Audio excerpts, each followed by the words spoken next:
What's up YouTube, Dale here from Zephyr War Games, and we're with Donald from Zephyr War Games as well. Now he's going to show us his Highlander deck.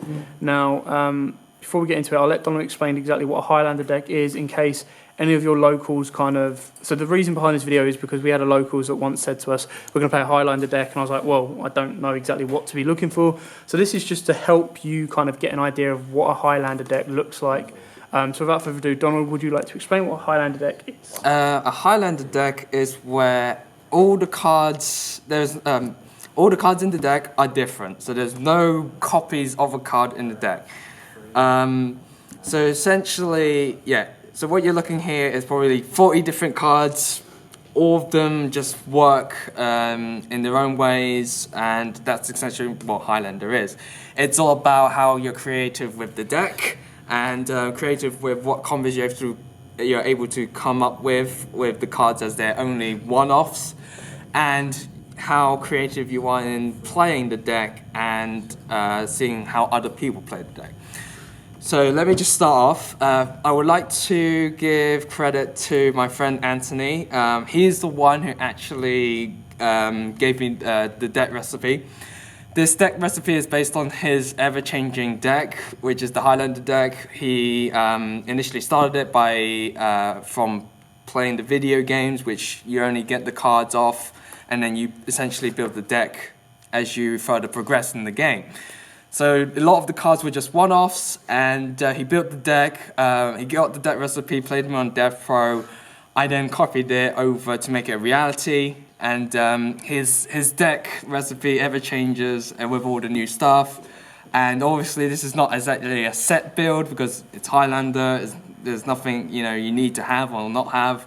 It's just how creative you are. So there's no ban list and every card's limited, basically. Oh no, this is actual format Highlander. So this is tournament legal. You can play this in a tournament. The other one, which is probably another time, is it's called Scrap, or the more professional name is traditional Highlander 60 cards. So essentially 60 cards, any card whatever, but make it 60 card deck. So without further ado, this is my 41. Yeah, no, deck 41. Deck, the Highlander deck, which is credits to my friend Anthony once again. So first off, yeah, there is no consistency for monsters because all of them are one-offs. So starting off, we have BLS because just the fact that all of the effects in every card, they're effective and they can be used one-offs and they don't rely on others, essentially makes the deck work. So BLS, being if you have light and darks, play them. Next up is Gauze. A lot of the time, what you will find though with Highlander decks is you will exhaust your resources a lot. So you will be left with nothing on the field. Gauze is an attack play. Now, End of Nubis was this is all my friend's idea. End of Nubis is for negating cards in the graveyard. So essentially a Necro Valley but monster form. So it's great for, any... BAs, that sort of thing that have effects in the grave, essentially. Next we have Cosmo Slit Rider. We have him at one because we have him to pop back row, essentially. Overlay Booster is for boosting up your XYZ monsters and giving them attack equal to 500 per XYZ unit. Next we have Galaxy Soldier. Galaxy Soldier is in here with is so that you can make Nova and Infinity plays. Essentially, because it's generic like this card, you play depending on how your deck builds really. So it's free special summon to go into. So Fear of Chaos was also in here to play for Nova, but this one, so Fear of Chaos, when you tribute summon it, you add a level 3. So if you're playing Ghost Ogre, Ghost Cherries, any level 3, add him in if you tribute summon, if you're able to. Raiho, so you prevent both players from adding to hand. It's really okay. Cosmo Wicked Witch, combos with Slit Rider, but essentially the fact is that you can pay 1,000 to keep her on the field, essentially protecting your life. And next, Shadow Dragon. Shadow Dragon is both an effect where you can flip, bounce one, or if it's into graveyard, by a card fit, part one and back row. Snow is a good addition for this because all of them one-offs banish whichever ones summon her, Book of Moon. Lila is for back row hate as well, because a lot of them you do want to have either popping back row or drawing or essentially good effects with the rest of your deck. Mimilio, because Highlander, you gotta have trap holes cards, so put in Mimilio. Master Chameleon. Master Chameleon is to combo for cards like Goblin Bug and Shadow Dragon, so you can make rank 4 or synchro plays. Star Drawing, because when you make a rank 4 or rank 5, draw 1. So obviously try and find cards that help you draw. Goblin Bug, obviously you summon him, special summon, 1 for hand. Summon Monk, pretty much same as Goblin Bug. Mathematician can help you set up for things like if you've got BLS or if just as I pointed out, Shadow Dragon. Essentially foolish. I've seen other people play with heroes and stuff like that. Fearless, because you can pop an opponent's monster essentially. Ghost Ogre, hand trap. Red Resonator, summon and special summon level 4 lower, make synchro plays. Maxi, definitely, because all the draw. Level Leader is an interesting tech because a lot of time, if you're able to bust out the high levels and level eaters be able to come back in and basically dish an extra 600 or it becomes a defender. Scapegoat is good. If you essentially for defending and you can make synchro plays, level 5 or lower, and of course effect veiler. So that's monsters. That's how much I have. Obviously, this is just not ideas to what you want to put in for a Highlander deck. See what other cards you want to put in and essentially go from there. Okay, on to spells. Supply Squad, because the amount of times you would need to draw Supply Squad is definitely important for the deck. Smart Stormforth, obviously high level Stormforth is good.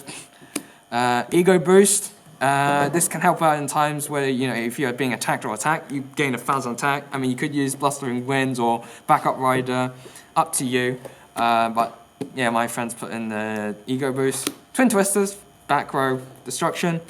Forbidden Chalice for effect negation. So yeah, effect negation is pretty key because you only get to run the one odd lot. Swords for turn stall. Soul Charge if you want to press for games or make big boards. Creature Swap is an interesting tech, I have to admit, because usually if you have something dead in hand, play it, Creature Swap, and then get something better out of it. Raigeki, definitely. Instant Fusion. Now, the extra deck for this one, it would be for Norden and Panzer Dragon, simply because Panzer Dragon is just used for Nova and Make Infinity, because effect negation in either player's turn is strong. Okay, on to traps. Let's see. Detecting King's Constants. It's obviously if your opponent attacks, make a synchro out of it. You can obviously have a variety of levels. I mean, it depends on your extra deck. Solemn Strike, definitely. Fiendish for effect negation. Curved Haunted is a key play. Malevolent Catastrophe, because there's no Harvey's Feather Duster or Heavy Storm, but I mean, it can, you can go for more back row destruction. Storm Mirror Force, go for any Mirror Force if you really wish to, but you put Storming just for the bounce back. Pinpoint Guard. When opponent declares attack, special level 4 can't be destroyed or by battle with card effects, so saves you a turn. Combos well with Mimilio, pop for back row. Safe Zone. Safe Zone can be used in either for your protection or you can target your opponent's card and then get rid of it, get rid of the monster. And for the trap holes, Void Trap Hole, 2,000 more attack. Bottomless Trap Hole, 50 more attack. And Floodgate. So that's the deck core. For the extra deck, as I mentioned, Fusions, Panzer Dragon, and the Norden. Okay, so what you want to, and then we have some synchros.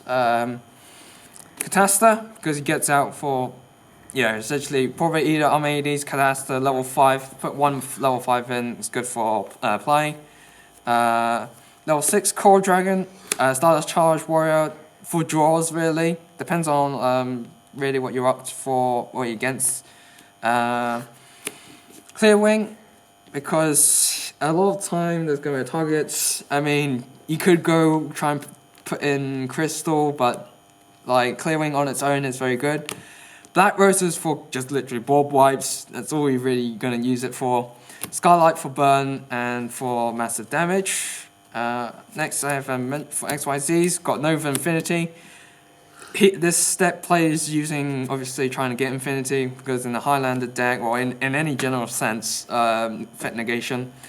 Rafflesia for the trap holes and just trying to slow your opponent down.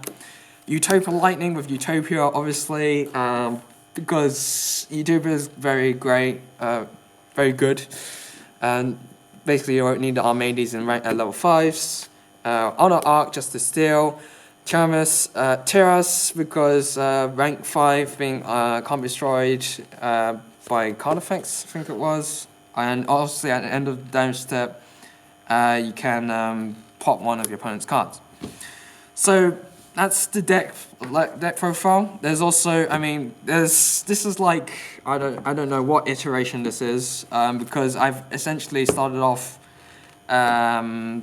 when my friend gave me it when I had to look at his profile, and he's been basically updating this deck to be competitive, well, not competitive, but to be played against what's out there, because he plays this on Dev Pro, he plays against all like, Blue Eyes and, new metas and all of that, so that's why he's constantly updating the deck. He has even considered putting the Dimensional Barrier card, which is going to be released in Invasion of Venom. But yeah, a lot of the cards that have been taken in and out, they're like cards like Gale, Black Whirlwind, Armored Beast, so you can halve your opponent's attack. You've got cards like Bull Blader, which can sacrifice itself to destroy cards. He's also considered, for the extra deck, he has also considered playing like Trishula. At one point, he did have it in, and all sorts of other cards. But essentially, yeah, it's just a rough idea. I mean, it's just a rough idea for all of you out there if you're looking to build a Highlander deck, what sort of cards you can put in. But essentially, it's up to you, and just feel free to just find out combos. So the deck's basically for a bit of fun. It's a bit more to test your skills rather than being the more modern meta, which is flood the board as quickly as possible and then go for games or OTKs. It takes a bit more thinking, a bit more like so it's kind of like the GOAT format. So it makes you, if you want a bit of fun and you want to break from the norm, it's a kind of deck you can build and have a bit of fun with your friends. So that's just an idea of what you guys can kind of look into if you do want to test yourself and push yourself to a bit of limits outside of the current game. So thanks for watching. Don't forget to like, comment, subscribe. And as always, happy doling. If you like that video, why not check out our other videos available? We've got more deck profiles, pack openings, and of course duels. And don't forget to click on the most important button of all, that subscribe button, right in the bottom left hand corner. So thanks for watching this video. We hope you can join us some more. And as always, happy dueling, guys.